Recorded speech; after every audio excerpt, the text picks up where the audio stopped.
Shalom, shalom. First and foremost, only of all praises, honor, and glory unto Yahweh, Bahashem, Yahweh Shai, Bahashem, Rachakodash. Double honors to the apostles and the elders, a great millstone, peace and salutations to Akim, to the elect that are scattered throughout the four corners of this earth, pushing this truth out in faith and in sincerity. On the brother Shema Allah from the GMS Youth Camp. And this lesson is going to be going into Esau's and Jacob's blessings. All right. Or should I say Jacob and Esau's blessings? All right. Because, essentially they are the same blessing, but, they are different, in a certain aspect of it. All right. Because, the same blessing that Jacob got, or the blessing that Jacob got was far more greater than Esau's, because Esau's blessing, right, contains violence. And the way that he was going to achieve those things were going to be, right, through violence, right, and through the sword that he was blessed with, right? And within that, he was going to be hated of the nations. Right? But Israel's blessing doesn't come with all of that, right? The earth will be at peace, right? And the people will love us, right? The earth will be at peace, and the people that we rule over, right, will rejoice because of a righteous nation, right, that is ruling, right, and basically because the law is going forth, so everything is going to be done in righteousness, right, through the judgments. You see, the food, you see, because everything is so messed up today, man, and hey, the people, right, are mourning, right, which I'm gonna get that scripture later on down the line, but that's just a summary, right, if you will, on what this lesson is gonna be going into. So without further ado, I start here somewhere in Genesis 27. Let's go in 26, right? So this is going into Jacob, right, coming up to his father Isaac, right, to receive a blessing. But Isaac believes that Jacob right here is Esau because his mother, right, basically helped supplant, right, Esau out of his blessing, which was all set up through the spirit of the Heavenly Father, because this is the way he wanted it to be done. Because the Heavenly Father is all about theatrics and drama, this and that. All right, so it's how he had it happen. It's how he had it set up. Right, so Jacob didn't do anything wrong, right? Because a lot of people try to take that stance, right? That Jacob, oh, he stole this and that, right? He robbed him. Well, Esau, it wasn't meant for him in the first place, right? But it says, and his father Isaac said to him, "Come near now and kiss me, my son." And he came near and kissed him. And he smelled the smell of his raiment and blessed him and said, "See, the smell of my son is as the smell of a field which Yahweh had blessed thee, or had blessed." You see, so Esau was a man of the field, right? But Jacob was a it says he was like a plain man. He was just chilling. All right, so Esau was the hunter. So you can see he thinks that this is Esau, right? Because 22, and Jacob went near unto Isaac his father and felt him and said, "The voice is Jacob's voice, but the hands are the hands of Esau," right? Because his mom believed that she put the goat hairs on his arm, right on his arms. See, what it says, and she put the skins of the kids of the goats upon his hands and upon the smooth of his neck, right? So to distinguish him from his brother, because Isaac's sight, right? Because Isaac was getting old, so he lost his sight. All right, so he couldn't really see, all right, what was going on. He could only hear and touch, right? But verse 28, therefore the Most High give thee the dew of heaven, and the fatness of the earth and plenty of corn and wine, right? So he's going to be showered with blessings, right? He's going to have the earth's resources and control of all of these things. It says, let people serve thee and nations bow down to thee, right? Because Israel, ultimately at the end, right, of everything, we are going to be in rulership, right? We are going to be ruling over these different nations because they were created to be our servants and the earth was created for us, right? So they will serve us. It says, and be Lord over thy brethren, let thy mother's sons bow down to thee. So, and Esau was the brother of Jacob. So ultimately, he was going to be a servant. It says, cursed be everyone that curseth thee, and blessed be he that blesseth thee. Right? So this is what Jacob was blessed with. All right, but now I'm going to get into down to Esau's blessing. You see, it says, and when Esau heard the rest of his father, he cried a great and exceeding bitter cry. He said unto his father, bless me, even me also, O my father. And he said, thy brother came with subtlety and had taken away thy blessing, which Jacob's name means to supplant, Yahweh. And he said, is not he rightly named Jacob? For he has supplanted me these two times. He took away my birthright, which is false because he sold his birthright to Jacob. Right? Jacob didn't force him to do that. He did that. He decided to sell it to him. Right. So he didn't take nothing away. You see how Esau he be wording things. Right? He's deceptive. All right, and he still got these characteristics to this day. And behold, now he had taken away my blessing. And he said, hast thou not reserved that blessing for me? And Isaac, and hey, and another point to make too, is that if this thing was a thing of robbery and theft on Jacob's part, why didn't the Most High judge Jacob? Why did the Most High continue to pass that covenant down from Abraham, Isaac unto Jacob and not Esau? Because this is what the Most High wanted to happen. Like he has hate for Esau. And ain't nothing nobody can do for Esau to make this situation seem like Jacob was a bad person and he did this to Esau. Fuck Esau, man. You just gotta say it just like that. All right. Hey man, we coming up out of that spirit, bro. Of, thinking the white man is just so much better than us and this and that. Hey man, it's far from that. That's far from the truth. All right. It says, and Isaac answered, they said unto Esau, behold, I have made him thy Lord, and all his brethren have I given to him for servants, right? And that goes into all of the nations. Because when you think about it, hey, all of us going to Adam are through Noah. Everybody on the planet Earth right now goes back onto Adam through Noah's three sons. Right. And through those three sons, the earth was populated. Right. So in a sense, we are brethren, but the Lord has separated us from the different nations through seed, through a chosen line, through a chosen lineage, right? Through law, statutes, and commandments, right? And elevated us above everyone else and given us a different spirit, right? Above, different from everybody else, right? That's why I said we the salt of the earth.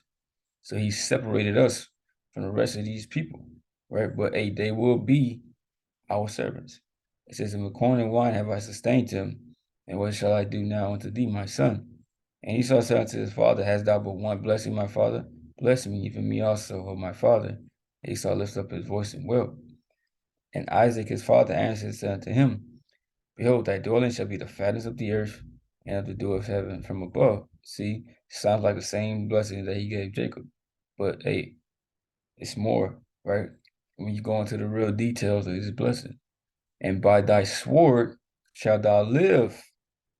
So this is how Esau was going to accomplish these things, by the sword. Esau was going to have to go fight and be treacherous and backstab, right, and lie and rob to get all of these things, right? But Jacob, this was just flat out just blessed unto Jacob. Hey, these things are going to be given unto him, right? And it's going to last for an eternity. And Esau's rulership is timed, right? It's a limit, right? But it says, and shall serve thy brother, which is brother with Jacob, and it shall come to pass when thou shalt have the dominion, that thou shalt break his yoke from off thy neck. And ultimately, this happened during the Renaissance period, right? That rebirth when they came into power. right, from out of that low state. Also, when you go into the time after King Solomon's rulership, we had them in captivity back then, right, during the time of David and Solomon, right? But um probably like some years after Solomon's death, when other kings reigned in his stead, Esau basically had broken up out of that captivity, right? So this is not gonna happen in the kingdom, because people say that people actually teach that Esau is gonna do this in the kingdom of heaven. No, it's talking about on this side. Right, like I said, ultimately it's talking about the Renaissance period, but you know what also happened back then during those time periods of King David, Solomon, and those kings. Right, but it said, "By thy sword thou shalt live." Revelation 6:2, well, 6:3, 6:4, I mean. And there went out another horse that was red, right, which represents Esau Edom. Because when you go to Genesis 25th chapter, it speaks about the Esau was born red all over, right? Like a hairy garment, because those garments was dyed red back then. With goat skins was dyed red. Right? Now it was comparing him unto that, because you can see his blood through his skin, right? He has no pigment. And it goes back to the mark that was put on Cain, right? So it's that red, the horse that is red represents Esau, his power structure, right? His rulership. It says, and power was given to him that sat therein to take peace from the earth. So his rulership was gonna, and his kingdom, right? And he was gonna be set up to take away peace from the earth. He wasn't gonna be a peaceful, individual, right? He's gonna be far from it. Right? He's just gonna be about violence and lies, right? And treachery, deceitfulness. It says that they should kill one another, and there was given unto him a great sword. You see? So he's gonna do all this through the sword, take away peace on the earth. Right? He's gonna be conquering everything. Right, for a limited time only though. Right. But since I read that, let me just skip that and get this real quick. Psalms 55:21. The words of his mouth were smoother than butter, but war was in his heart. His words were softer than oil, yet they were drawn swords. Well, 20. He had put forth his hands against such that be at peace with him. He had broken his covenant. The words of his mouth were smoother than butter, but war was in his heart. His words were softer than oil, yet were they drawn swords. So he will make you feel like that he had peace with you. But like what it said in Revelation, that he's going to take away peace on the earth. Right? So he was deceptive, right? His wordplay, right? It says smoother than butter, right? The way that he word things, right, would basically cloud your judgment and making him think, or make you think that he's actually a friend of you, right? That he's actually for your benefit, that he actually cares, right? That he's actually trying to support you, uplift you, right? Have some type of covenant and agreement with you to confirm what he's saying. But he don't give a damn about covenants. He don't give a damn about agreements. He gonna go behind your back and do what he got to do. That covenant, when you make covenants and agreements with Esau Edom, the agreement is only on your end. All right, the covenant only applies to you because he's not bound by that. He's not bound by his words. He's not bound by his covenants. All right, Esau not built like that. For Habakkuk 2:4 says, "Behold, his soul which is lifted up is not upright in him, but the just shall live by his faith." So his soul is not upright. He can't be righteous. He can't have a righteous rulership. That's why the whole world is in wickedness, because the world was given into the hand of the wicked, which is Esau Edom, right? The so-called white race. It says, "Yea, also because he transgressed by wine, right, through his philosophies, right? This is how he causes the Israelites to break the laws, right? The ones who are in darkness. He's a proud man, need to keep it at home, keep it at home. I mean, he's in all these different nations, right? Occupying their lands with his military bases, all in their business, managing their affairs and this and that, right? And it's ultimately why the nations are gonna turn on him and hate him. This is why they hate him today. Right? It even says in Revelation that the beast shall hate the whore. So America, which is that whore, is going to have his own allies, right? Which is a part of that beast, right? NATO and the EU, right? Turn on him, right, and just destroy him. Say who enlarges his desire as hell, and it says death. This man is as death, right? It says and cannot be satisfied. So his desire is as hell. You see, and when you go into the grave, that's what hell is going into. You can never fill up the earth, right? You can never run out of room. You see, it would never come to a point to where, hey man, we're not gonna be able to bury these bodies because we ran out of earth to put the bodies in. No, it's always room. And that's the same way that his desire works. Right? He can't be satisfied. He wants everything. Even if it belongs to somebody else, he gonna figure out a way to get it. It says, but gathered unto him all nations, and heaped unto him all people. That's why you got America called the melting pot. Got all these nations over here, right? Everybody in their different religions. It's a big confusion. That's why it's called Babylon, right? Babylon, the great mother of harlots, right? It says, shall not all these take up a parable against him and a taunting proverb against him and say, woe to him that increaseth that which is not his, not his. How long? And to him that added, that laid himself with thick clay, which is going to the debt, because America is full of debt.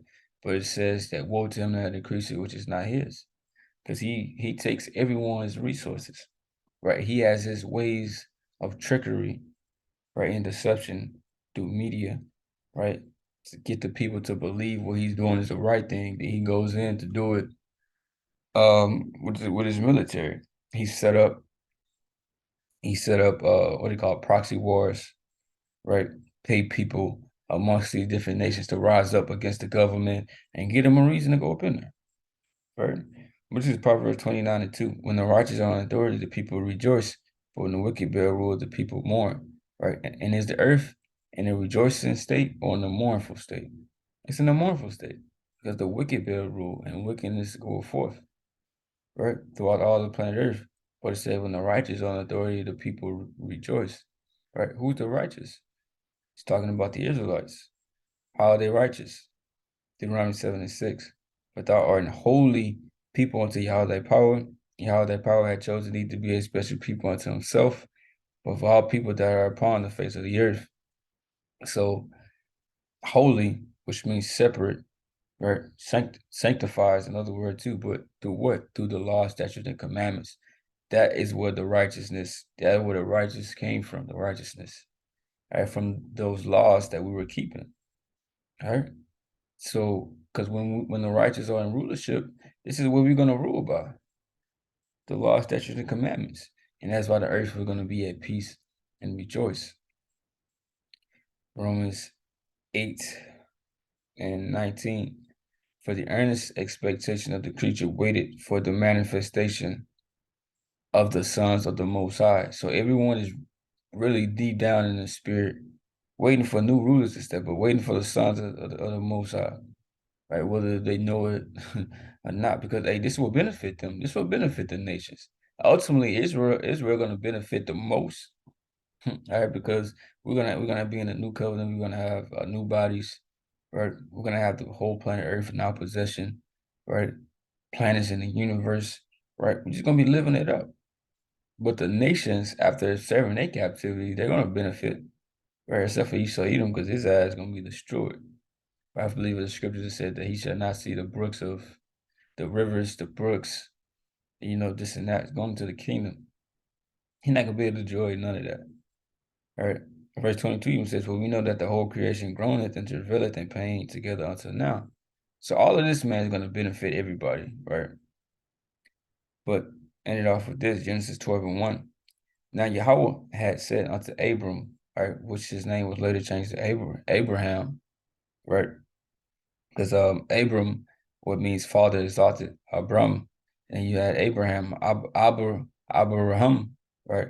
Abraham, right, which means a father of many nations, a father of a multitude. All right. But it says, now Yahweh has said unto Abram, get thee out of thy country and from thy kindred and from thy father's house and unto a land that I will show thee. And I will make of thee a great nation, and I will bless thee and make thy name great, and thou shalt be a blessing. Right? And I will bless them that bless thee, and curse them that curse thee. And in thee shall all families of the earth be blessed. Now, ultimately, this is the blessing is going into the Israelites. right? Like I said, they're gonna be blessed with the kingdom. The kingdom of heaven is for the Israelites to have rulership for eternity over the different nations, have dominion forever, right? And living in joy and peace and quietness and righteousness, right? Forever. But but our success, our righteousness, our dominion will benefit the different nations as well. Because like I said, after they serve their captivity, they will be able to enjoy their lands, go back to their lands. We're gonna have people set up over them though to still regulate everything. But they still gonna be able to enjoy the earth, right? Not how we gonna enjoy it. You see, but the earth is gonna be yielding its full strength. We ain't gonna have GMOs. The people are gonna be eating good. The laws are gonna be established, right? So wickedness is gonna be put out, right? And these people they're gonna be able to really enjoy, you know, the earth how it's supposed to be enjoyed, right? Just not on the level of the Israelites. All right, but that's the lesson. Hope this was edifying. And with that, I'm gonna say shalom.